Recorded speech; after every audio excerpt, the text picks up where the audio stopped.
मेरा नाम दिलीप है। मेरी माँ ने मेरी शादी करवा दी, लेकिन मेरी माँ ने मेरी पत्नी को मुझे देखने तक नहीं दिया। मेरी माँ उसको अपने साथ लेकर सोती थी और दिन में माँ उसके लंबा सा घूंघट निकलवा कर रखती थी। मेरी शादी को 1 महीना हो गया था, लेकिन मैंने अपनी पत्नी का चेहरा भी नहीं देखा था। एक दिन मेरी माँ किसी काम से बाहर आई तो मैं जल्दी से किचन में गया तो मेरी पत्नी घूंघट डालने वाली थी। तभी मैंने उसका हाथ पकड़ लिया और मैं अपनी पत्नी का चेहरा देख लिया। लेकिन उसका चेहरा देखते ही मेरा होश उड़ गया, क्योंकि वह तो मांग में सिंदूर, माथे पे बिंदिया, हाथों में मेहंदी, पैरों में महावर लगाए हुए थी, जो बहुत सुंदर लग रही थी। सांवली सूरत पर उसकी बड़ी बड़ी कजरी आंखें और उसकी खूबसूरती पर 4 चांद लगा रहे थे। 16 बरस वैसे तो कोई दुल्हन बनने की उम्र नहीं होती, लेकिन गौरी के लिए यह उम्र में दुल्हन बनना उसकी मजबूरी थी। गरीबी और बचपन में ही पिता का साया सिर से उठ जाना मजबूरी थी। 10वीं कक्षा में थी वह जब एक दिन स्कूल से घर आई तो उसे पता चला कि उसका विवाह होने वाला है। लड़का 4 भाई है। लड़के के पापा नहीं है, लेकिन अपने पीछे इतना छोड़ गए हैं कि चारों भाई आराम से अपनी जिंदगी बिना किसी परेशानी के गुजर बसर कर सकेंगे। उसकी ज्वेलरी की दुकान है, जो अभी तक लड़के के पापा देखते आ रहे थे। गौरी का होने वाला पति दिलीप अब देख रहा था। दिलीप घर का बड़ा बेटा था, इसलिए पिता के न रहने पर सारी जिम्मेदारी उसी के कंधे पर आ टिकी थी। माँ की बड़ी इच्छा थी कि मरने से पहले अपनी बड़ी बहू को देख ले। मौत का क्या भरोसा कब अपने पास बुला ले। जब से दिलीप के पापा की एक मामूली सी बीमारी के कारण देहांत हो गया था, वह अपना भरा पूरा परिवार अधूरे में छोड़कर गए थे, तब से माँ को अपनी जिंदगी पर से भरोसा उठ गया था। उनकी तमन्ना थी कि एक बार अपनी बड़ी बहू का चेहरा देख ले, उसके बाद चाहे मौत भी आ जाए तो कोई गम नहीं होगा। यही कारण था कि अपने बड़े बेटे का विवाह जल्दी से गौरी से कर लेना चाहती थी। मैं गौरी से 8 साल बड़ा था, लेकिन गौरी की माँ को इससे कोई परहेज नहीं था। उन्हें पता था अच्छे रिश्ते बड़े भाग से मिला करते हैं, और ऊपर से जब लड़की के सर पर बाप का साया बचपन में ही उठ गया हो। उसने बहुत मुश्किल से उसे पाल पोस कर 16 बरस का किया था। उसने अपनी बेटी को दुनिया की गंदी नज़रों से बचा कर रखा था, और यह सोचती थी कि अगर कोई अच्छा घर मिल जाए तो गौरी के हाथ पीले कर दूंगी और अपनी जिम्मेदारियों से मुक्त हो जाऊंगी। लेकिन कौन बेहाला एक गरीब बिना बाप की बच्ची से शादी करेगा, और बस दिन रात इसी चिंता में डूबी रहती थी। वह तो भला उसकी पड़ोसन रामा का, जो उसकी बेटी गौरी का शादी बिना किसी दहेज से अपने रिश्तेदार में करवा दिया, और शादी के सारे खर्च भार भी अपने ऊपर ले लिया और मुझे एकदम निश्चित कर दिया। अब तो बस वह जल्दी से जल्दी उसके हाथ में लेकर उसके जीवन खुशियाँ से भर देना चाहती थी। विदाई के समय गौरी अपनी माँ से बहुत देर तक लिपट के रो रही थी। उसे बस एक ही बात की चिंता थी कि उसके जाने के बाद उसकी माँ को कौन देखेगा। फिर रमा मौसी ने उसे समझाया था कि तू क्यों चिंता कर रही है, हम सब हैं ना। तू तो बस अपने आने वाली जिंदगी के बारे में सोच। अब तो वहीं तेरा अपना घर है, बड़ी बहू बनकर जा रही है तो वहाँ अपनी जिम्मेदारियों को अच्छी तरह से निभाना। अपनी सास को शिकायत का मौका मत देना। और ऐसे भी कौन सी लड़की होगी जिसे अपने घर पे बैठकर अच्छा लगता होगा। लड़की को एक ना दिन एक दूसरे के घर जाना ही पड़ता है। गौरी ने अपने नए घर में कदम रखा। उसकी सास अपनी सुंदर से बहू को देखकर निहाल हुई जा रही थी। मुंह दिखाई के रस्म के बाद उन्होंने न जाने कितनी ही बार उसकी नज़र उतार डाली होगी। इतनी सुंदर बहू को किसी के पूरे कस्बे में नहीं थी। यह तो हमारे भाग है जो हमें इतनी सुंदर और समझदार बहू मिली। अब 1 हफ्ता बीत चुका था, लेकिन अभी तक मैंने गौरी की सूरत नहीं देखी थी। मेरी माँ ने गौरी से दूर रहने की सख्त हिदायत दी थी। वह गौरी को अपने बेटे के लिए लाई तो थी, मगर वह जानती थी कि अभी गौरी अपने गृहस्थ जीवन की शुरुआत करने के लिए परिपक्व नहीं है। माँ उसे अपने साथ रखती थी। मैं अपने माँ के इस फैसले से काफ़ी खींचा जाया करता था। यह माँ भी न जब गौरी से हमसे दूर ही रखना था तो तब शादी क्यों कराया? अगर कराया तो इतनी छोटी लड़की से क्यों? इसकी क्या ज़रूरत थी? क्या उन्हें पहले से गौरी की उम्र का पता नहीं था? चलो दूर रखने का कारण तो समझ में आता है, लेकिन अब यह क्या बात हुई कि मैं अपनी ही लुगाई की सूरत भी नहीं देख सकता? जब भी वह उसके घुंघरू की आवाज़ सुनता उसकी एक झलक पाने का बेताब हो जाता, लेकिन माँ के आगे वह मजबूर हो जाता। धीरे धीरे गौरी के आए हुए 1 महीने हो चुका था। 1 महीने में वह अपने पूरे परिवार से घुल मिल चुकी थी, सिवाय अपने पति के। कितनी विचित्र बात थी ना, जिसके लिए वह घर आई थी उसी से वह दूर थी। खाना परोसने आई थी अपनी सास की उपस्थिति में घूंघट डालकर। उसके तीनों देवर तो उससे उम्र में बड़े थे, लेकिन वह उनसे एक माँ की तरह व्यवहार कर उसके तीनों देवर भी उसे माँ का दर्जा देते थे और उसकी उतनी ही इज्जत करते थे जितनी अपनी माँ की। माँ अपने पास पड़ोस रिश्तेदारों से उसकी सुंदरता, उसकी सरलता और उसकी गुणवत्ता की व्याख्या भी करते नहीं थकती थी और मन ही मन माँ रामा मौसी को धन्यवाद देती थी, जिनकी वजह से उन्हें गौरी जैसी बहू मिली थी। अपनी सास का ख्याल एक बेटी की तरह ही रखती थी। उसकी उम्र भले ही कम थी, लेकिन समझदार और परिपक्वता ऐसे थे कि बड़े बड़ों को पीछे छोड़ दे। एक दिन जब मैं काम के बाद घर आया तो माँ को घर पे न देखकर भाइयों से पूछा तो पता चला कि माँ कुछ काम से बाहर गई है। उसे तो जैसे मुँह मांगी मुराद मिल गई हो। बस फिर क्या था, पहुंच गया रसोई घर में। उसे देखकर गौरी अपना घूंघट निकालने में लग जाती है। तभी दिलीप उसका हाथ पकड़ लेता है और उसे जैसे ही उसकी नज़र उसके सूरत पे पड़ती है वह अपने पलकें झुका लेती है। तो दिलीप एक पल के लिए सब कुछ भूल जाता है, फिर बड़ी मुश्किल से अपने आप को संभालता है और उससे कहता है कि दूसरे के मुंह से तुम्हारी जितनी तारीफ सुनी थी, तुम तो उससे भी ज़्यादा सुंदर हो। मेरी इतनी सुंदर दुल्हन को हमारी माँ ने हमसे ही छुपा कर रखा था। उसकी बातें सुनकर गौरी बस शर्मा रही थी। इतने में उसके कानों में माँ की आवाज़ सुनाई पड़ती है तो घबराकर गौरी से कहता है कि तुम माँ को कुछ न बताना। गुजारिश करते हुए रसोई से बाहर निकल जाता है। उसकी माँ ने उसे बाहर निकलते देख लिया था, तभी उसकी माँ ने किसी से कुछ नहीं कहा और किसी को कुछ बताना भी नहीं। बस मन ही मन में एक फैसला ले लिया। वह था गौरी को 2 साल के लिए उसके पीहर भेजने का फैसला।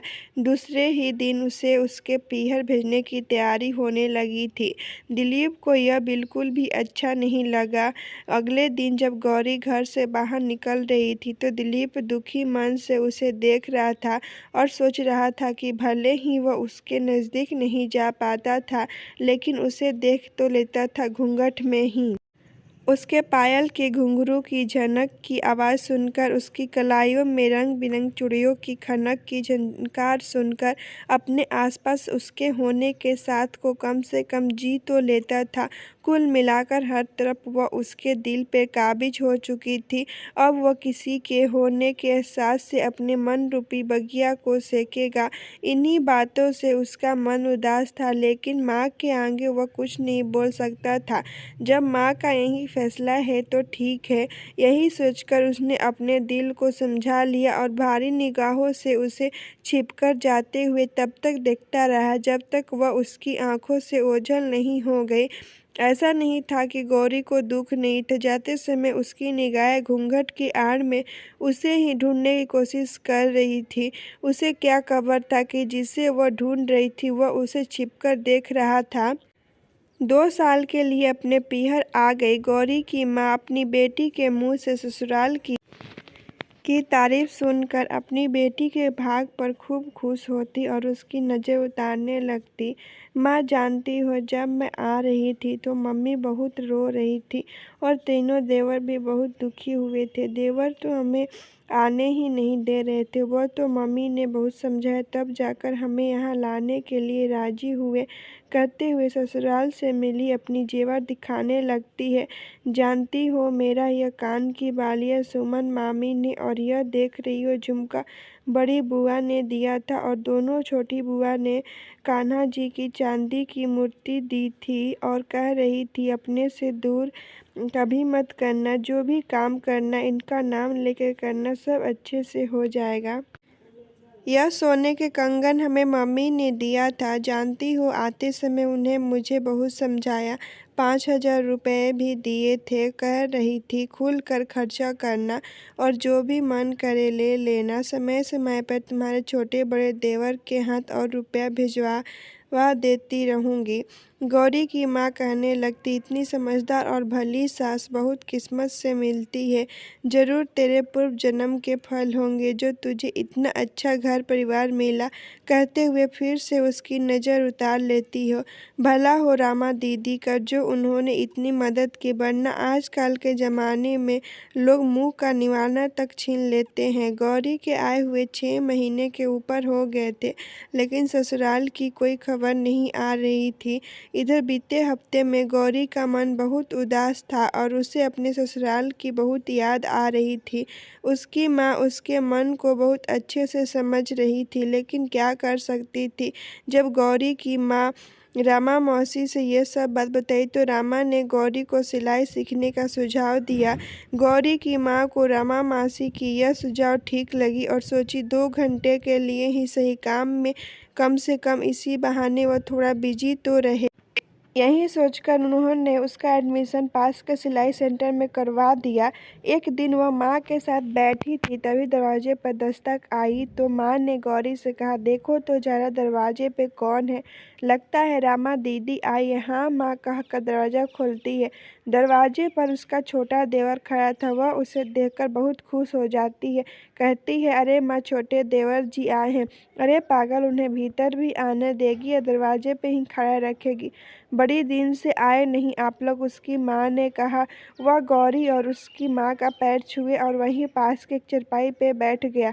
अरे गौरी, इनके लिए चाय पानी का इंतजाम तो कर। हाँ मम्मी करती हूँ। और घर में सब कुशल मंगल है? जी मम्मी सब बढ़िया है। गौरी जब से आई है आप लोगों का नाम इसकी जुबान पे हरदम रहता है। बड़े देवर ऐसे, छोटे देवर ऐसे, दिन भर आप लोगों की ही बात करते रहती है। बड़े भाग थे जो आपके जैसा परिवार इसको मिला है। भगवान सुखी रखे बेटा तुम लोगों को। कोई ऐसी बात नहीं है, मम्मी भाभी ऐसे ही हैं, उन्हें सब प्रेम करने पर मजबूर हो जाए तभी गौरी चाय नाश्ता लेकर आती है। दोनों चुप हो जाते हैं। 2-3 घंटे रुकने के बाद वह चलने को तैयार होता है तो एक थैले में कुछ रुपए गौरी को पकड़ाते हुए कहता है, ये लो भाभी, माँ ने तुम्हारे लिए भेजा है। अरे इसकी क्या ज़रूरत थी, 1-2 दिन रुक जाते तो बढ़िया था। अरे नहीं भाभी, परीक्षा सर पे है तो पढ़ाई करना भी ज़रूरी है, वरना रुक जाता। अगली बार आएंगे तो पक्का रुकेंगे, कहकर उनका पैर छूता है और निकल जाता है। गौरी तब तक जाते हुए देखती रहती है जब तक वो उसकी आंखों से ओझल नहीं हो जाता है।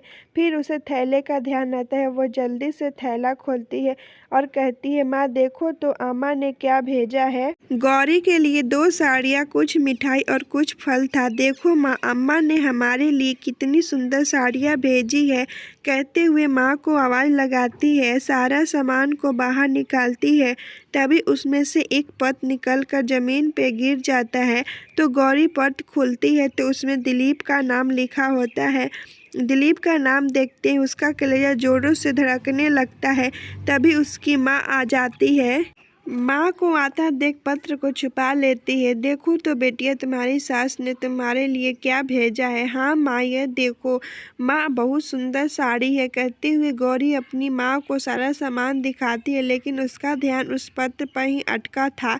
अब गौरी रात होने का इंतजार करने लगती है। माँ को दिखाने के लिए नींद में सो जाती है और फिर उसकी माँ सो जाती है तो धीरे से उठकर अपने बक्स में से पत्र निकालती है और पत्र को लेकर रसोई घर में चली जाती है ताकि माँ उठ न जाए। पत्र खोलते ही उसके दिल की धड़कन एक बार फिर बढ़ जाती है। खुद को बड़ी मुश्किल से संभालते हुए पत्र पढ़ना शुरू कर देती है। प्रिय गौरी, आशा करते हैं तुम ठीक होगी और ठीक ही हो। हम तुम्हारे लिए भगवान से यही दुआ करते हैं। जिस दिन से तुम हमारे आंगन में पाँव रखी थी, उसी दिन से तुमने हमारे दिल पर कब्जा कर लिया था। तुम्हारे पायल के घुंघरू की आवाज़ सुन तुम्हारी एक झलक पाने का मन व्याकुल होता था। बड़ी मुश्किल से दिल को संभाल पाते थे। कभी कभी तो मम्मी पे भी गुस्सा आता था, शादी ही क्यों की जब उन्हें तुमसे हमें दूर ही रखना था। लेकिन मम्मी की मर्जी जानकर दिल को समझा लेते थे। इसके अलावा हमारे पास कोई रास्ता भी तो नहीं था। यहाँ तक तो ठीक है, मैंने मन से लड़ाई से तब शुरू हुई जब से हमने तुम्हारी सूरत देखी। बस सब बर्बाद हो गया है। अब सोचते हैं ना देखा होता तो अच्छा था। हालत यह है कि कहीं भी जाते हैं, कुछ भी करते हैं, तुम ही तुम नजर आती है। बस पूछो मत कि किस कदर से जो चांद को निहारते हैं और उससे तुम्हारी बातें किया करते हैं। बस एक सवाल है तुमसे, अगर तुम हमारे मंडप रूपी बगिया को अपने प्यार रूपी फुलवारी से सजा नहीं सकती तो क्या तुम्हें यह हक बनता है कि तुम हमारे शरीर के रूम रूम में इस कदर समा जाओ कि हम खुद को ही भूल जाए। बड़ी मुश्किल से सबसे छुपा कर यह पत्र तुम तक भेज रहे हैं। बस एक गुजारिश है कि इस पत्र को अपने दिल से लगा के रखना। अगर तुम इसे अपने दिल से लगा के रखोगी तो हमें लगेगा कि तुमने हमें अपने दिल से लगा के रखा है। तुम मेरे अगले पत्र का इंतजार करना। पत्र पढ़कर गौरी का मन का कोना प्रेम रूपी हर्ष से भर गया। उसने अपने अभिनय से उस पत्र को दिलीप को महसूस किया। उसने खिड़की खोल और चांद को निहारने ऐसे लगी जैसे दिलीप उसे देख रहा था। आखिरकार 2 साल बीत गए। वो दिन आ गया था जिसके लिए 2 दिन न जाने कब से अधूरे थे।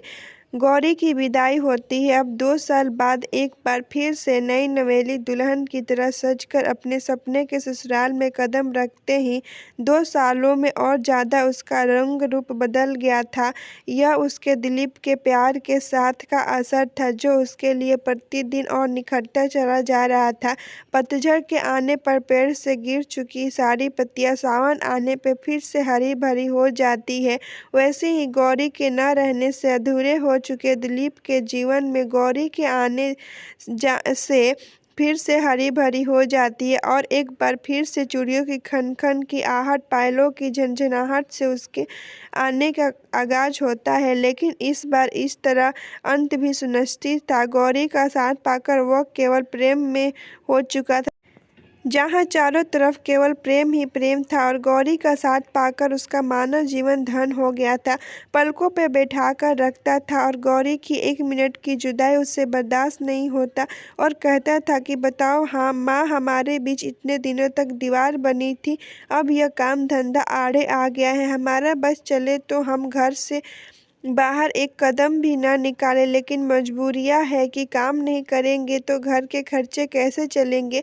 घर के खर्चे तो जैसे तैसे चल जाएगा, लेकिन तुम्हारी लिए काजल कैसे लाएंगे जिन्हें लगाकर तुम इन कजरारी आंखों में हमें डूबने का कोई असर नहीं छोड़ती हो। और उसकी यह बात सुनकर गौरी खिलखिलाकर हंसती थी।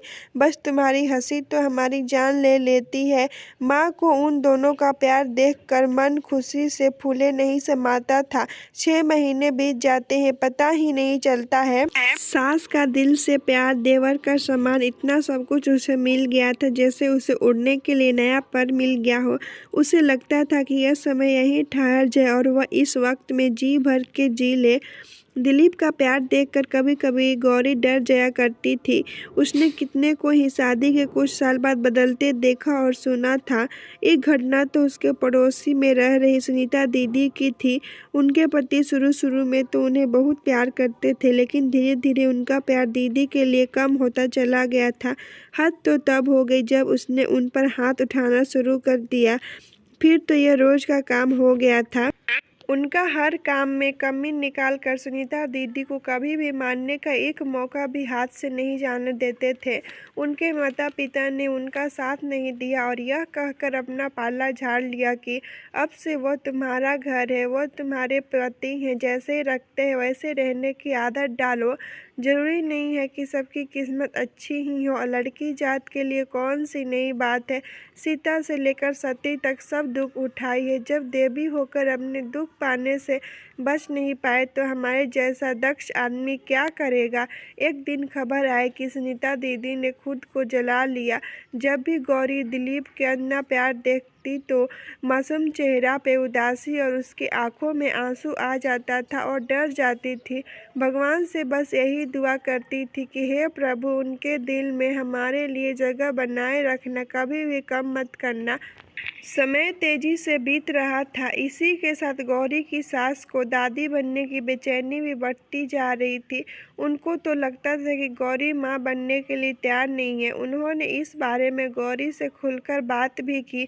क्यों अब हमें दादी बनने की सुख कब दे रही हो? तो उनकी बातें सुनकर गौरी शर्म कर रह जाती थी। समय अपनी गति से बढ़ रहा था। बुरा वक्त जल्दी नहीं कटता और अच्छा वक्त कब निकल जाता है पता ही नहीं चलता। बस यही गौरी के साथ भी था। देखते देखते कब 7 साल भी निकल जाता है उसे पता ही नहीं चलता है। लेकिन उसे क्या खबर थी कि आने वाली उसकी किस्मत में कुछ और ही लिख बैठा है। इस सालों में न दिलीप का प्यार बदला था, न बदली थी गौरी और न ही उनका प्रेम। अगर कुछ बदला था तो बस लोगों का देखने की नज़र और उनकी बातें। इन सब से गौरी की सास भी अच्छी न रही, जो कल तक उसके गुणों का बखान करते नहीं थकती थी, आज वह सास की आंखों में खटकने लगी थी। माँ के इन बातों से दिलीप को कोई फर्क नहीं पड़ता था। वह जानता था कि गौरी की उम्र अभी कम है और यही बात वह अपनी माँ को भी समझाता था, लेकिन माँ इन बातों को सुनने को तैयार नहीं थी। उन्हें तो बस जल्दी से जल्दी अपना पोता अपनी गोद में चाहिए था। माँ के बहुत जोर लगाने पर वह गौरी को डॉक्टर के पास ले गया। डॉक्टर के सारे चेकअप करने के बाद कहा कि देखिए, घबराने की कोई बात नहीं है, सब कुछ नॉर्मल है। कभी कभी ऐसा हो जाता है, लड़कियों को माँ बनने में थोड़ा समय लगता है। आप गौरी को थोड़ा समय दीजिए, वो ज़रूर माँ बनेगी। माँ ने सोचा कि चलो, जैसे इतना इंतज़ार किया, 1-2 साल और कर लूँगी। और इसी बीच ऐसा कुछ उपाय नहीं बचा था जो माँ ने न आजमाया हो। पंडित को दिखाना, मंदिर में जाकर हवन पूजा करना, यह सब करके उन्होंने देख लिया, लेकिन कोई उपाय काम नहीं आया। धीरे धीरे शादी के 9 साल गुजर गए। अब तो गौरी को भी लगता था कि उसका माँ बनना किस्मत में ही नहीं लिखा है। आसपास चर्चा भी उड़ने लगी थी। माँ को सबकी बातें ठीक लग रही थी। आखिर कब तक इंतजार करती और उन्होंने अपने बेटे की मर्जी जाने बिना ही उसका विवाह तय कर दी। लेकिन इस बारे में जैसे ही दिलीप को पता चला, उसने दूसरे विवाह से साफ इनकार कर दिया और कहा कि देखो माँ, आज तक हमने तुम्हारी हर कहा मानी, कभी भी पलटकर जवाब नहीं दिया, लेकिन यह करने के लिए ना कहो, हमसे इतना बड़ा पाप न हो पाएगा। उसके बाद सुनकर माँ उसे देखते रह गई। उन्हें अपने बेटे से ऐसे जवाब की उम्मीद नहीं थी। कल तक जो बेटा हमारे मर्जी को अपनी मर्जी मानता आ रहा था, अपनी लुगाई के प्रेम में इतना अंधा हो गया है कि अपना अच्छा बुरा भी नहीं समझ रहा है। अब बताओ, अगर बच्चे नहीं होंगे तो उसका वंश कौन आगे लेकर जाएगा? इतनी सी बात उसके भेजे में नहीं घुस रही है, लेकिन मैं ऐसा नहीं होने दूंगी। अब गौरी से ही बात करनी होगी और गौरी को समझाने के लिए उसके पास जाती है। देखो बहू, तुम्हारे अंदर कोई कमी नहीं है। हम जानते हैं तुम एक बहू होने के साथ साथ एक अच्छी जीवन संगनी और एक अच्छी भाभी भी हो। यह तो हमारा किस्मत रहा होगा कि तुम हमारी बहू बनकर इस घर में आई, लेकिन शादी केवल पति या सास बहू के रिश्ते तक सीमित नहीं होता है। जब एक औरत अपने पति को बाप और अपने ससुराल वालों को उनके वंश आगे बढ़ाने का सुख दे, तभी एक शादी सही मायने में सफल होता है। अभी तक तो हम सोच रहे थे कि देर सबेर हो, लेकिन बच्चा हो जाएगा, लेकिन 9 साल बीतने को है, अभी तक न जाने भगवान कहाँ रूठे बैठे हैं। देखो, हम तुम्हारे दुख समझते हैं, पर हम भी मजबूरी हैं। हम नहीं चाहते कि मेरा बेटा बे-औलाद रहे और हमें पता है कि तुम भी नहीं चाहती होगी। अब हमारी बातें दिलीप नहीं सुन रहा, लेकिन हमें विश्वास है कि तुम उसे ज़रूर मना लोगी। वह तुमसे इतना प्रेम करता है कि तुम्हारी बात टाल नहीं सकता। हमारे खातिर ना सही, उससे खातिर उसके दूसरे विवाह के लिए राजी कर लो। बहू, हम तुम्हारे हाथ जोड़ते हैं। यह आप क्या कह रही हैं अम्मा? आपको हमें हाथ जोड़ने की कोई ज़रूरत नहीं है। हम बात करेंगे उनसे। जुग जुग जियो बहू। मैं आप जानती हूँ तुम हमारा कहा कभी नहीं टालोगी। चलो अच्छा, अब हम चलते हैं।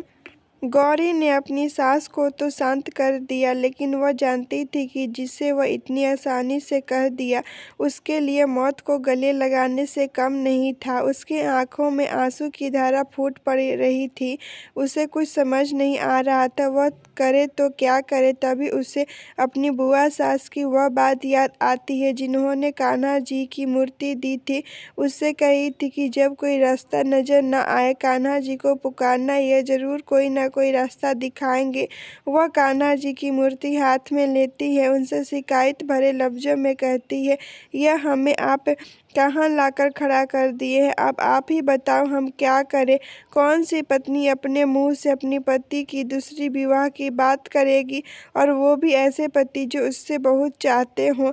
आपने हमें औरत बनाया, लेकिन पूरा औरत बनाना भूल गए।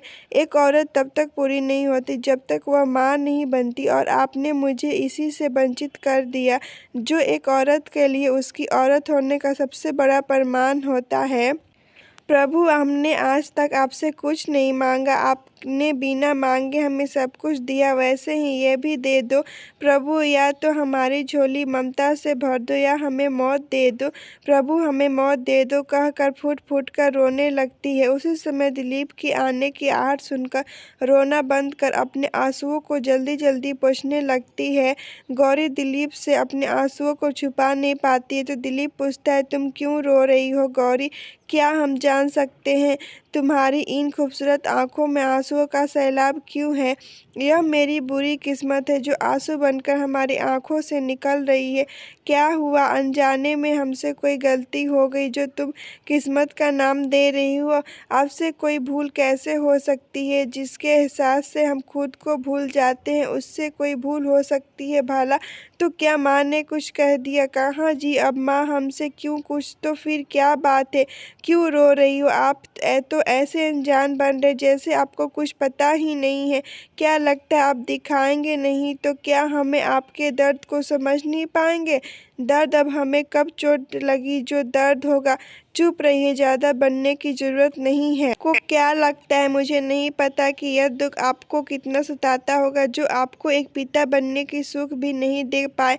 किसने कहा? तुम तो मुझे वो दिया जिसके प्रकाश से हमारे जीवन प्राण प्रकाशित हो गए। यह कहने और होने में फ़र्क होता है। अच्छा, एक बात पूछूं आपसे, आप हमसे प्यार तो करते हैं ना? क्या इस बात में तुम्हें हम पे शक है? जी शक नहीं, डर है। कैसा डर? अगर मैं आपसे मांगूं तो आप इनकार तो नहीं करेंगे? ये भी कोई कहने वाली बात है गौरी, हमारा सब कुछ तुम्हारा ही है। नहीं, पहले आप वादा करो कि जो मांगूंगी वो आप देंगे। अगर मेरा बस रहा तो ज़रूर दूंगा। मैं चाहती हूँ कि आप दूसरा विवाह कर ले। यह तुम क्या कह रही हो? ये कैसे हो सकता? क्यों नहीं हो सकता?